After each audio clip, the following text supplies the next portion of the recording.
السلام عليكم ورحمة الله وبركاته. أقدم بسم الله جل وقسم وحمدي له حمدا بالدوام مؤسما. أسلم تسليما كثيرا قياسما. أصلي صلاة تملأ الأرض والسماء على من له على العلا متببر. رب اشرح لي صدري ويسر لي أمري واحلل عقدة من لساني يفقه قولي. ربي تمم بالخير والسعادة وما توفيقي إلا بالله عليه توكلت وإليه أنيب. பெருகி வரும் கருணையினால் பேருலகை காத்து வரும் அருளாளன் அன்புடையோன் அல்லாஹுவின் திருப்பெயரால் தொடக்கம்.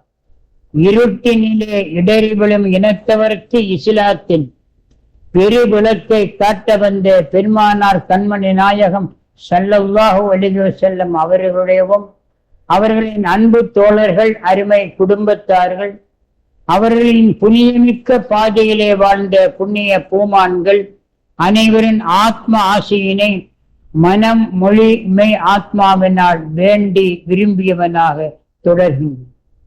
பேரன்பிற்கும் பெரும் மதிப்பிற்கும் உரிய இஸ்லாமிய சமுதாய நேஜர்களே, சன்மார்க்க சீலர்களே, அல்லாஹுவின் அருள் நாடும் நல்லடியார்கள், எல்லாமல்ல அல்லாஹ் ஜல்ல ஷானஹு தஆலா தன்னுடைய மார்க்கத்தை தன்னுடைய ஏகத்துவத்தை உலக மக்களுக்கு சொல்வதற்காக இறை தூதர்களை அனுப்பி வைத்தான். அந்த இறை தூதர்கள் ஆதம் அலைஹிஸ்ஸலாமில் தொடங்கி அன்னலும் பெருமானார் ஸல்லல்லாஹு அலைஹி வஸல்லம் அவர்களிலே முடிவடைகிறார்.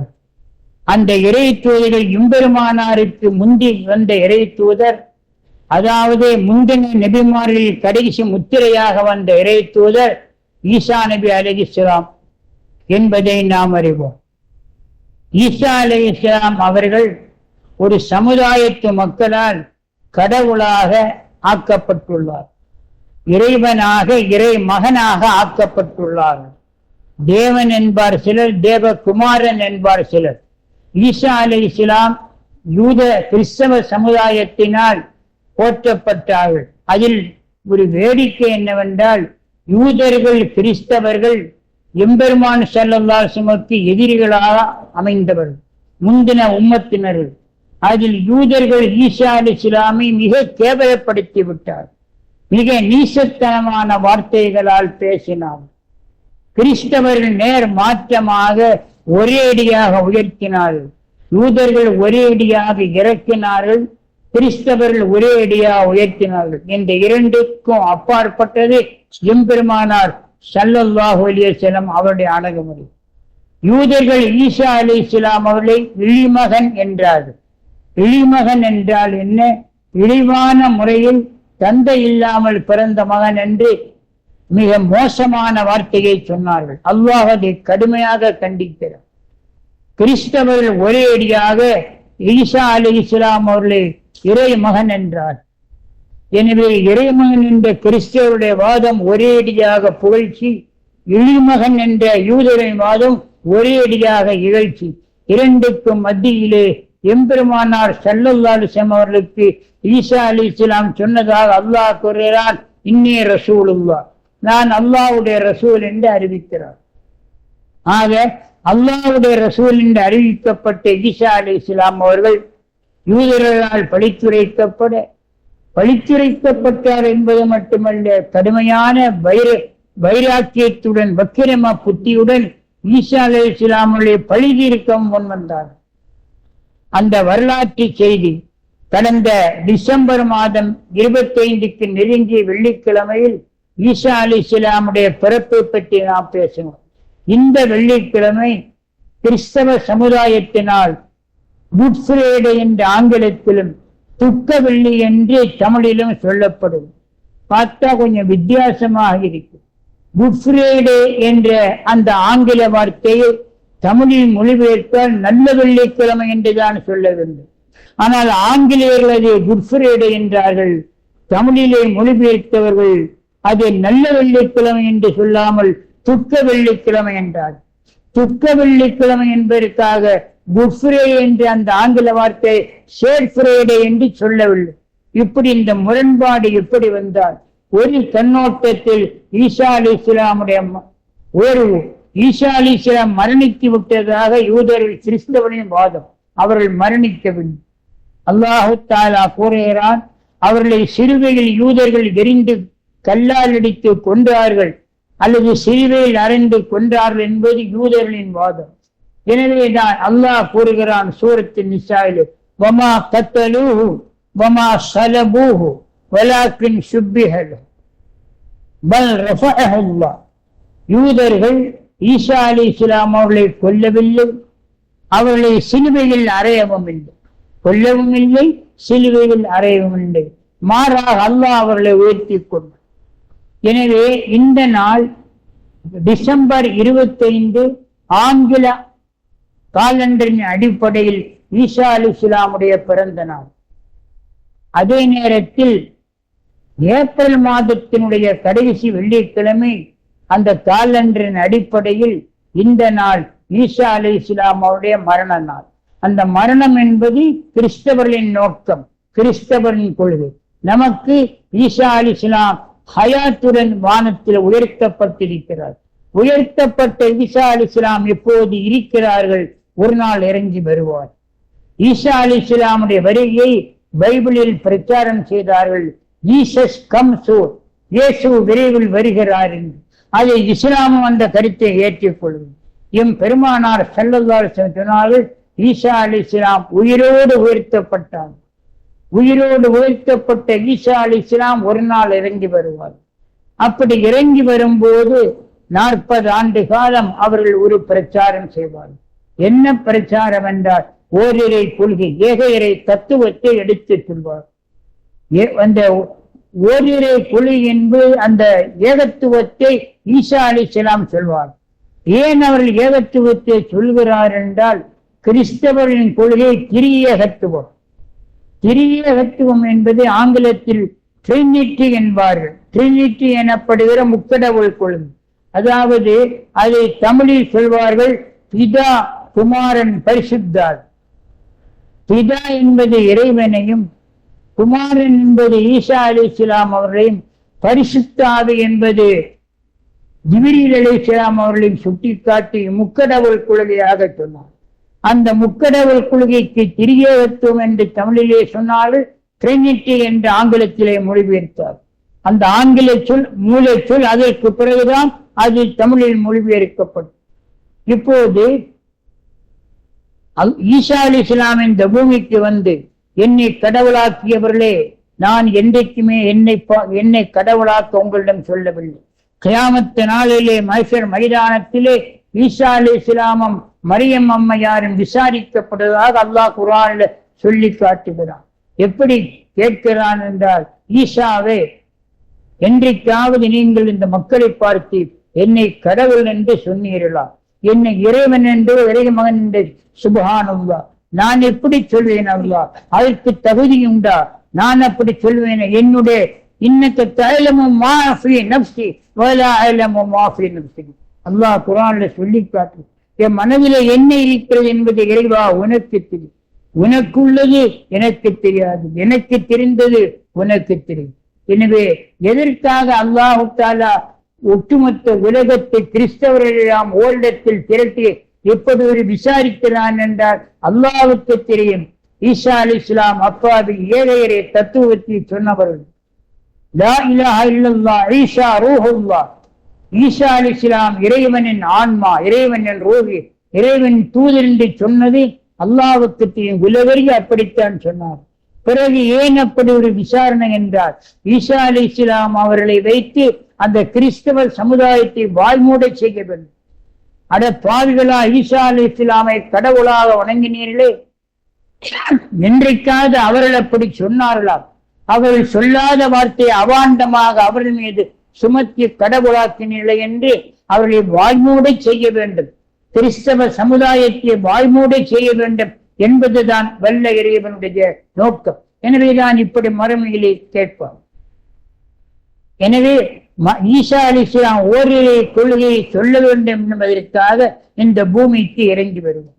இறங்கி வந்து 40 ஆண்டு காலம் நாடெங்கும் பவனி பெறுவார்.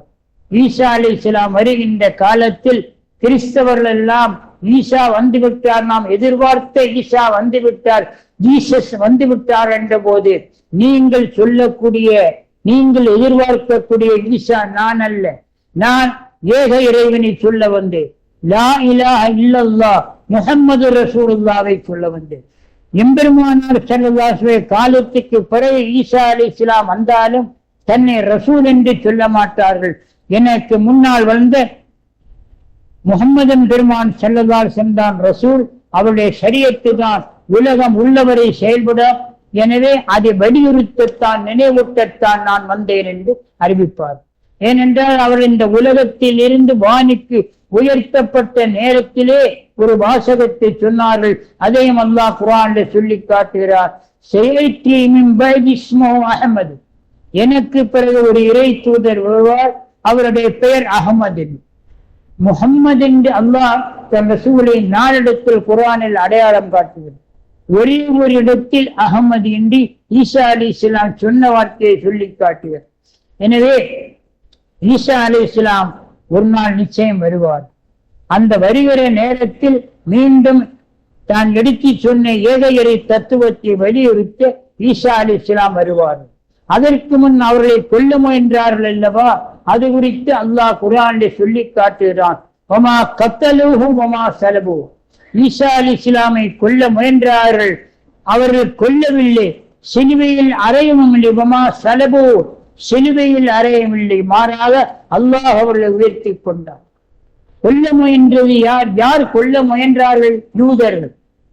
யார் கடவுளாக்கினார்கள்? கிறிஸ்தவர்கள். இரண்டுக்கும் உள்ள வித்தியாசத்தை பாருங்கள். ஒரேடியாக உயர்த்துவது அதுவும் பாவம், ஒரேடியாக தாழ்த்துவது அதுவும் பாவம். எனவே இறை மகன் என்றதும் பாவம், இழிமகன் என்று சொன்னதும் பாவம்.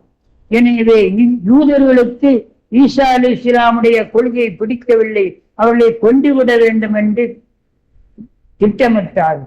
ரகசிய திட்டமிட்ட யூதர்கள் ஈசா அலைஹிஸ்ஸலாம் எங்கே இருக்கிறார்? தேவாலயத்தில் இருப்பார், போய் பார்ப்போம். அவரை பார்க்காதவர்கள் கொல்ல வந்தார்கள். யார் ஈசா என்று அடையாளம் காட்ட அவருடைய சீடர்கள் ஒருவரை கூலிக்கு பிடித்தார். அந்த சீடனுடைய பேர் யூதாஸ்.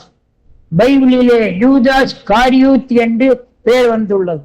அந்த யூதாஸ் எனப்படுகிற அந்த யூதாஸ் காரியூத் என்பவன் தேவாலயத்தில் ஈசா அலைஹிஸ்ஸலாமோடு இருக்கும் போது யூதர்கள் பேரம் பேசினார்கள். சில சில்லறை காசுகளுக்காக 12 வெள்ளிக்காசை அவனுக்கு கூலியாக கொடுத்து, யார் ஈசானி எங்களுக்கு அடையாளம் காட்டென்று சக சீடர்கள் ஹவாரியூன் எனப்படுகிற சீடர்களோடு ஈசா அலைஹிஸ்ஸலாம் இருந்த வேளையிலே அதோ இவர்தான் ஈசா என்று சுட்டி காட்டுகிறார். துரத்தி கொண்டு வந்த யூதர்கள் ஈசா அலைஹிஸ்ஸலாமை பிடிக்க செல்லும் போது தேவாலயத்துக்கு உள்ளே பூந்து விட்டார்கள். ஈசா அலைஹிஸ்ஸலாம் உள்ளே பூந்தவர்கள் மெஹராபு உள்ளே சென்றவுடன் மெஹராபு பிளந்தது, அப்படியே வானத்தில் உயர்த்தப்பட்டார். வானத்தில் அல்லாஹ் அவர்களை உயர்த்தி கொண்ட போது காட்டிக் கொடுத்த யூதாஸ் காரியூத் என்பவன் இவர்தான் ஈசா என்று யாரை சொன்னார்களோ அவரை பிடிப்பதற்கு முன் மெஹராபு பிளந்து மேல்நோக்கி உயர்த்தப்பட்டார்கள். ஆனால் காட்டிக் கொடுத்த யூதாஸுக்கு அல்லாஹு தஆலா ஒரு மிகப்பெரிய அதிசயமா அந்த ஷேப்பை, அந்த வடிவத்தை அப்படியே கொடுத்து விட்டார். ஈசா அலைஹிஸ்ஸலாமுடைய தோற்றம் யூதாஸுக்கு அமைந்தது. கழுத்துக்கு கீழே அப்படியே அவனுடைய உடல் அப்படி இருந்தது. ஆனால் தலை மட்டும் ஈசா அலைஹிஸ்ஸலாமை போல் காட்டப்பட்டவுடன் பிடித்து அறைந்தார்கள் யூதாஸ். எவன் காட்டிக் கொடுத்தானோ அவனைத்தான் ஈசா அலைஹிஸ்ஸலாம் என்று நினைத்துக் கொண்டு அறைந்தார்கள். சிலுவையில் அறையும் போது அவன் சொன்ன வாசகம் பைபிளில் இடம்பெற்றுள்ளது. ஏலி ஏலி லாமா சபக்தான். தமிழ் பைபிளில் அந்த அவன் பயன்படுத்திய வாசகம் இன்று வரையிலும் காணப்படும். தமிழ் பைபிளை பார்த்தீங்கன்னா தெரியும், ஏலி ஏலி லாமா சபக்தான். இது அரபு வார்த்தை அல்ல, அந்த காலத்து சிரியன் ஈசா அலைஹிஸ்ஸலாம் வாழ்ந்த காலத்து மொழி. என்ன அர்த்தம் என்றால், ஏலி ஏலி யா இலாஹி யா இலாஹி, இறைவா இறைவா, லாமா சபக்தானி, என்னை கைவிட்டு விட்டீர். தமிழ்ல அர்த்தம் எழுதுறான், கர்த்தாவே கர்த்தாவே என்னை கைவிட்டு விட்டீர. ஏன்னா அவன் என்ன நினைக்கிறான்னா, கர்த்தா என்று இன்னொருவர், அது இறைவன். அல்லாஹ்வைத்தான் கர்த்தன் என்பார்கள். ஈசா அலைஹிஸ்ஸலாமை தேவகுமாரன் இறை மகன் என்பார்கள். பரிசுத்தாவி என்பது ஜிப்ரீல் அலைஹிஸ்ஸலாம். ஆக இப்படி என்னை கைவிட்டு விட்டீரா என்று சொல்லும் போது இறைவனாக வணங்கப்பட்ட அல்லது இறை மகனாக கருதப்பட்ட ஈசா அலைஹிஸ்ஸலாம் இறைவன் அல்ல, அவருக்கு மேல் ஒரு இறைவன் இருக்கிறான் என்பதை அந்த வார்த்தையின் மூலமாக வெளிப்படுத்தப்படுகிறது. எனவே கடைசியில் அவன் கத்த கத்த கதற கதற பிடித்து சிலுவையில் அறிந்தார்கள். ஆக ஒன்று மட்டும் உறுதி, சிலுவையில் அறைதல் என்ற ஒரு காட்சி நடந்தது. ஆனால் யாரை அறியவில்லை? ஈசா அலைஹிஸ்ஸலாமை அறியவில்லை. அறியாமல் அவர்களை உயர்த்திய பிறகு காட்டிக் கொடுத்த கைவன் யூதாஸ் காரியத்தை அறிந்து விட்டார். ஆக குர்ஆன் சாட்சி, பைபிள் அவன் சொல்லப்பட்ட வாசகம் சாட்சி. இந்த இடத்திலே இந்த துக்க வெள்ளிக்கிழமை அல்லது குட் ஃப்ரைடே என்ற இந்த டிஃபரண்ட் வார்த்தையின் வித்தியாசத்தை நாம் பார்க்கிறோம். கிறிஸ்தவர்களின் எண்ணம் என்ன தெரியுமா? பாவிகளின் பாவத்திலிருந்து பாவிகளை பாவத்திலிருந்து ரட்சிக்க கர்த்தர் தன்னை சிலுவையில் உயர்த்தி கொண்டார். எனவே அது மகிழ்ச்சி தானே.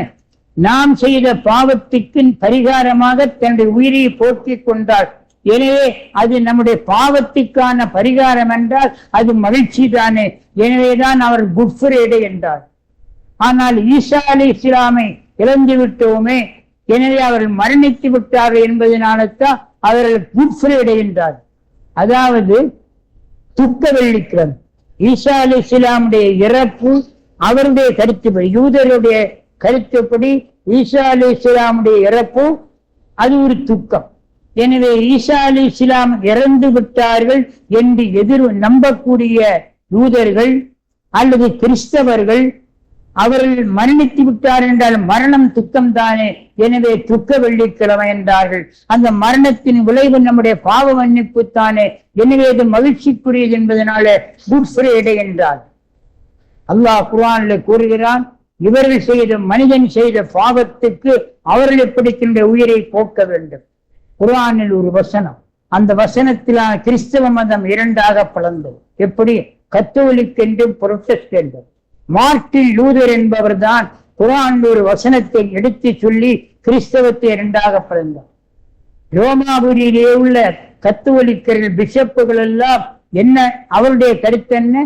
பாவத்திலிருந்து நம்மை ரட்சிக்க ஈசா அலைஹிஸ்ஸலாம் உயிரை அர்ப்பணித்தார் சிலுவையில்.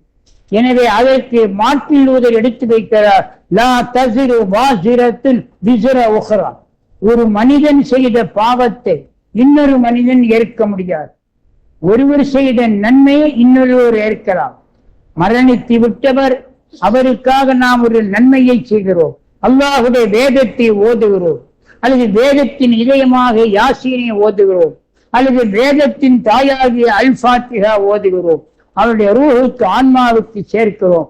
ஒருவர் செய்த நன்மையை இன்னொருடைய ஆன்மாவுக்கு சேரும். ஆனால் லா தஸிரு வாஸிரத்துன் விஸர உஹ்ரா, ஒருவர் செய்த பாவத்துக்கு இன்னொரு அந்த பாவத்தை ஏற்க முடியாது என்ற அந்த திருவசனை வைத்துக் கொண்டு மார்ட்டின் லூதர் என்பவர் புரொட்டஸ்டன்ட் என்று ஒரு அமைப்பை உருவாக்கும். கிறிஸ்தவ மதம் கத்தோலிக் என்றும் புரொட்டஸ்டன்ட் என்றும் இரண்டாக பிரிகிற அந்த பிரிவை ஏற்படுத்திய மார்ட்டின் லூதருக்கு முன்னோட்டமாக இருந்தது அல்லாஹுடைய வேத வசனம், லா தஸிரு வாஸிரத்துன் விஸர உஹ்ரா. இப்படி இந்த வரலாறு அமைகிறது. அருமையான பெருமக்களே, இந்த நாள், இந்த வாரம், இந்த வரலாறை சொல்ல காரணம், நேற்றைய தினம் பெரிய வியாழக்கிழமை தேவாலயத்தில் கிறிஸ்தவர்களால் அனுஷ்டிக்கப்பட்டது. இன்றைக்கு துக்க வெள்ளிக்கிழமை என்று தமிழில் அல்லது குட் ஃப்ரைடே என்று ஆங்கிலத்தில் சொல்லப்பட்டு கிறிஸ்தவ உலகம் இதை ஏற்றுக்கொள்ளும். எனவே கிறிஸ்தவ உலகம் ஏற்றுக்கொள்ளக்கூடிய நாள். நமக்கும் அவர்களுக்கும் உள்ள தொடர்பு இருக்கிறது.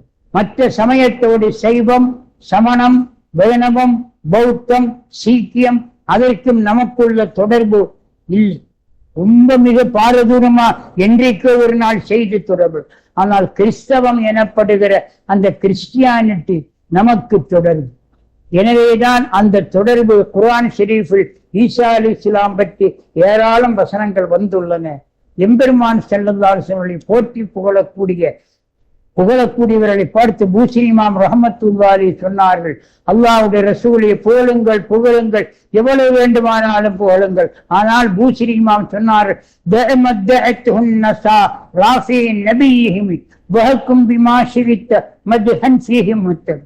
நாம் ஓதுகிற புர்தா ஷரீஃபில் இடம்பெற்ற ஒரு வாசகம், கிறிஸ்தவர்கள் ஈசா அலைஹிஸ்ஸலாமை எப்படி புகழ்ந்தார்களோ அந்த வார்த்தையை மட்டும் ரசூலுல்லாஹ்வை புகழாதீர்கள், மீதி எப்படி புகழ்ந்தாலும் அது பொருந்தும், அதற்கு அவர்கள் தகுதி உள்ளவர்கள். எப்படி கிறிஸ்தவர்கள் புகழ்ந்தார்கள்?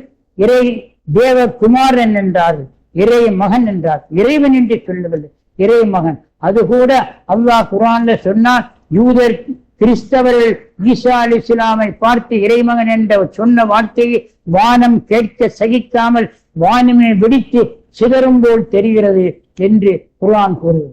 எனவே இத்தகைய உயர்ந்த வாழ்க்கை முறையை நமக்கு கற்றுத்தந்த மார்க்கம் இஸ்லாம். ஆக இஸ்லாம் சொல்லக்கூடிய சித்தாந்தம், ஈசா அலைஹிஸ்ஸலாம் அவர்களும் இஸ்லாத்தை தான் எடுத்து சொன்னார்கள். ஆனால் அணுகுமுறையில் ஒரு சின்ன வித்தியாசம் என்ன தெரியுமா? ஒரே வரியில சொல்லி முடிக்கிறோம்.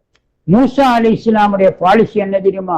ஒருவன் உன்னை ஒரு கன்னத்தில் இடித்தால் நீ 2 கன்னத்திலும் திருப்பி போடும். மூசா அலைஹிஸ்ஸலாமிடத்தில் ஜலாலியத் என்ற வன்மை, ஹார்ட்னஸ், அதாவது ஒரு கன்னத்தில் அடித்தானா ஒருவன் திருப்பி 2 கன்னத்தில் முடியும். ஈசா அலைஹிஸ்ஸலாம் சாஃப்ட்னஸ், நேர மாத்தமா, யாராவது உன்னை ஒரு கன்னத்தில் இடித்தால் தேவைப்பட்ட மறு கன்னத்தையும் காட்டிச்சு.